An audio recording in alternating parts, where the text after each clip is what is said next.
All right, folks, today we're diving into a crazy Reddit story from r/relationships, where OP grapples with loyalty, deception, and unexpected decisions. If you think you know where this is headed, trust me, you don't. Oh, and you'll want to stick around for the surprising update in the second half of the story. Alrighty, let's dive in.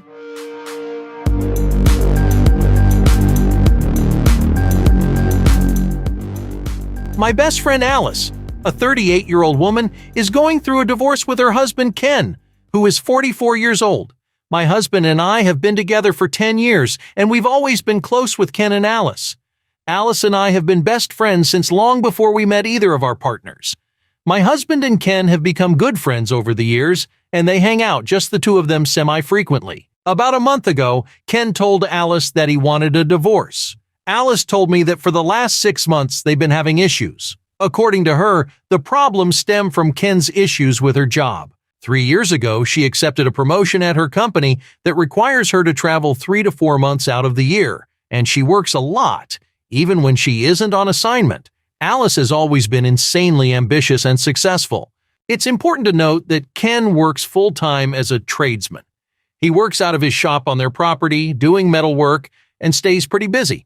Alice makes more money than he does, but I wouldn't say that she's the breadwinner. Alice has a 12-year-old daughter from a previous relationship. The biological father isn't in the picture, and Ken has acted as her dad since she was 4. According to Alice, Ken has been asking her to either take a position that requires fewer hours and less responsibility, or find a new job that doesn't require any travel. She's been telling him that she will, but she's been putting it off, thinking that he would drop it eventually. This has been going on for a while, although she didn't tell me for how long exactly. It all came to a head when she extended a business trip while she was on the trip and forgot about a family vacation they'd planned for when she got back. She didn't consult her husband about extending her business trip before agreeing to it. She apologized and promised to make it up to her husband and their daughter. She said that she didn't have a choice when it came to extending the business trip. Whether that's true or not, I have no idea. Ken was upset but didn't blow up. When she got home, though, his stuff was packed, and he had moved most of his shop tools into storage. He hadn't told her any of this and was acting like everything was fine up until this point. She called me and was crushed. She kept saying I didn't think that he'd do it, over and over. What was first sadness on her end quickly became resentment and anger when Ken made it clear that there was no getting back together. Ken and my husband were in contact during this whole ordeal. My husband knew they were having issues, but didn't know the extent of it until Ken left Alice. Ken told my husband that Alice has been checked out of this relationship ever since she took the new position. They don't do anything as a family anymore. Alice doesn't make time for them to talk when she travels. I guess he asked her for some nudes and some dirty talk a few times, and she rejected him but did have time to go out with coworkers. They also don't passionately hug anymore. He had voiced these concerns to her numerous times, and she blew them off. According to Ken, everything became much worse after one particular incident that's hard to even type without cringing. Ken and Alice had been separated for about 3 weeks. Their daughter was bouncing back and forth between Ken's apartment and their old home that Alice was staying in. It was Ken's weekend with their daughter, and he brings her back on Sunday evenings. Well, Alice went on a bender and literally forgot what day it was, and she was so drunk. This isn't like her. She thought that it was Saturday when it was actually Sunday. Ken shows up with their daughter and walks in on a show. Alice had 2 younger men there, and they were drunk and in the hot tub. They weren't in the act, but it was clear what was going on. She started freaking out, calling Ken names, screaming that it wasn't Sunday yet. Ken kept their daughter in his truck, so she didn't see the worst of it, and they left. The next day, she had no idea what had happened. She had texted Ken horrible things while she was drunk. I only saw them because Ken sent my husband screenshots. I won't say word for word what they said, but it was really personal stuff. Since then, Ken is going nuclear. He wants the house, he wants custody because he adopted the daughter long ago, and he wants child support. He's taking her to the cleaners, as they say. I know this isn't Alice. I know she's going through something. She needs friends right now, and I'm literally all she has. Her own daughter would rather stay with Ken. I'm not going to cut out my best friend over this. The issue is that my husband wants me to cut her out. He said some really terrible things about her. He called Alice a terrible mother, even though I know Alice loves her daughter. He's called her a self-absorbed effing B-word. He says that he doesn't want me getting sucked into her drama and behavior. When I insist that she'll turn it around and she just needs help right now, he shuts it down by saying, this is who she really is, and he doesn't know why I would want to associate with people like her. I know a lot of this is just stuff that Ken has told him, and he's defending his buddy. I'm not excusing her behavior, but I think it's unreasonable for him to want me to cut out my best friend. She asked me to go out with her a few times, and I went once without telling my husband because I knew what he'd say. I just wanted to talk to her in person. After I told him that we met up, he went ballistic and repeated that if I didn't cut her out, then we'd have issues too. Wow. I mean, Alice really seems to have a knack for self-destruction, doesn't she? A regular Nikola Tesla of terrible life decisions. You've got to admire the multitasking, though, managing to alienate not just one, but 3 people who were important to her all at the same time. It's like she's juggling flaming chainsaws and then decided to throw in a live grenade for good measure. And let's not forget about the business trips, which seem more like an escape from her reality than actual work. Maybe she should consider a career as an escape artist, eh? And let's not even get started on the 2 dudes in the hot tub scenario. I mean, who does she think she is? Some kind of low-rent version of The Bachelorette. As if making a mess of her marriage wasn't enough, she had to throw a hot tub party into the mix. Somebody get this woman a reality show, stat! But wait, folks, hold on to your seats because it's time for the update. Just when you thought Alice couldn't possibly add more spice to this drama-filled saga, oh boy, are you in for a surprise? Stick around because trust me, it gets wilder. Alice and I made plans to get together on Saturday morning. I was going to get us coffee and help her with a few things around her house before she left for a business trip on Monday. My intention was to tell her that we're worried about her, and we all want to see her happy. But her behavior was worrying us. I was hoping that we'd have a heart-to-heart. I was hoping I'd see my friend again. I was hoping she'd agree to see a therapist. I was hoping that she'd take a step in the right direction. None of that happened. She was combative from the second that I showed up at her place, almost like she knew what my intentions were before I even said anything. When I told her that I was worried about her, she said that she was fine and had just been blowing off steam and having some fun. She said that she works hard and can do whatever she wants now that Ken has left her. She talked about how ungrateful Ken was over the years for all her hard work and everything she'd paid for and done for him. It made me cringe, but I bit my tongue. For the record, Ken is a hard-working guy who doesn't need her money.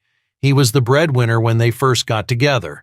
She makes quite a bit more than him now, but he is in no way dependent on her. Some of you pointed out that it was likely that Alice was cheating on Ken. I asked her about this, and she got extremely defensive. She gave me the whole, "I can't believe you would even ask me that" attitude. I reminded her about the hot tub incident and the optics of it all. She blew it off and swore that she never cheated. I asked who the guys were. It turns out they were interns at her company. When I asked how old they were, she simply said, "They're legal." The way she said it made me wonder if that's how dirty old men talk about younger women. It was gross. Whether or not she was cheating before the breakup, I don't know. I don't really know anything about this woman anymore. Here's where things took an unexpected turn. As we chatted, she was packing for her business trip. I asked her where she was going this time. She said Dallas. I didn't think anything of it. She'd gone to Dallas for business dozens of times. What did strike me as odd was what she was packing. Long pants, sweatshirts, a beanie, jackets, hiking boots. It was all fall attire and not what you'd be wearing in Dallas this time of year. I don't even think I saw her pack work clothes. But the weirdest thing was a random Seattle Mariners jersey. She doesn't follow baseball. She never has. I thought about saying something, but I kept my questions to myself. It was all just odd. I felt like she was preoccupied with packing and her daughter coming over soon, so I decided to head out. We hugged, and I told her that I loved her and want her to be happy. I told her that I hope she considers seeing a therapist when she gets back. She said, "I'll think about it," and things seemed to end on a positive tone. When I got home, my husband and I were talking about how things went, and I told him about the clothes she was packing and the random Seattle Mariners jersey. He thought that it was odd, too. But other than it just being odd, we didn't think anything of it at the time. But then my husband went full internet detective, and guess who lives in Seattle and has a Facebook profile picture of himself at a Mariners game? Her daughter's biological father. My heart sank when I checked the Mariners' schedule. They do have home games next week. I called her immediately and asked her if she was really going to Dallas. She responded, "Yeah, why?" I asked, "Are you sure that you're not going to see your ex in Seattle?" She got quiet. There was probably a full minute of silence. I told her that she had better not lie to me and that I'd find out. She came clean. She said that she had gotten in contact with him right after Ken left her and they'd been talking more and more. She said that he was a different man now and he had turned his life around, blah, blah, blah. I didn't talk about her baby daddy in the last post because it wasn't relevant, but just know this man is a piece of garbage human being. He cheated on her while she was pregnant and kicked her out when she confronted him. He'd slap her around, call her terrible names. This guy said that he wanted nothing to do with her child. Also, after he kicked her out, I flew to Seattle, picked her up, and brought her home. She lived with me for a bit. She met Ken shortly after having her daughter, and within a year of dating, they moved in together. I told her that of all the stuff that she's pulled recently, this was by far the worst thing that she could do. I told her that I was disappointed in her. I couldn't believe that she would ever speak to that man after what he did to her and how he treated her. She kept saying that this was years ago and that he's changed and he wants to meet his daughter one day. I started screaming and yelling into the phone so loud that I blew my voice out. I told her I was done with her. I told her that if she gets on that plane to Seattle, to not bother contacting me ever again. I hung up on her. She called back and texted once, but I ignored it. I didn't have the energy for her anymore. I just sat on the couch, crying all night while my husband held me. He didn't rub it in. He didn't give me an attitude. He just let me cry and told me that he was sorry. Alice texted me this morning. She said that she's sorry for lying to me, but she's a big girl now and she can look after herself. I asked her if she's still going to Seattle. She said yes, and I blocked her. It's over. I told Ken everything. He was upset, but not surprised. He said that he knew how close Alice and I were, and he was sorry that I lost my friend. I told him that I was sorry that he'd lost his wife. You guys were right. I feel like an effing idiot. It's a little selfish of me, but I feel betrayed. Oh, sweet baby Yoda. Just when you think the rabbit hole couldn't get any deeper, Alice busts out a shovel and starts digging. She's going to see her ex in Seattle, the same ex who abandoned her while she was pregnant. Is she hoping to find a redemption arc in this dumpster fire of a storyline? I mean, this woman is redefining the term dodging a bullet and running straight into a nuclear explosion. And she had the audacity to pack a Seattle Mariners jersey like it's some kind of casual baseball weekend getaway. Are we sure Alice isn't living in some kind of soap opera universe where everyone has amnesia and evil twins keep appearing out of nowhere? I mean, the drama here is off the charts. And the worst part is, she doesn't seem to see anything wrong with her actions. It's like she's the captain of the Titanic, and she's just announced that she's aiming for the next iceberg. I swear, we need a commercial break just to process this level of chaos. Hey, wait! As always, don't forget to like, share, and subscribe. And let me know what you would have done if you were in this crazy situation in the comments below. Anyway, stay safe out there in that crazy world. Much love. Peace.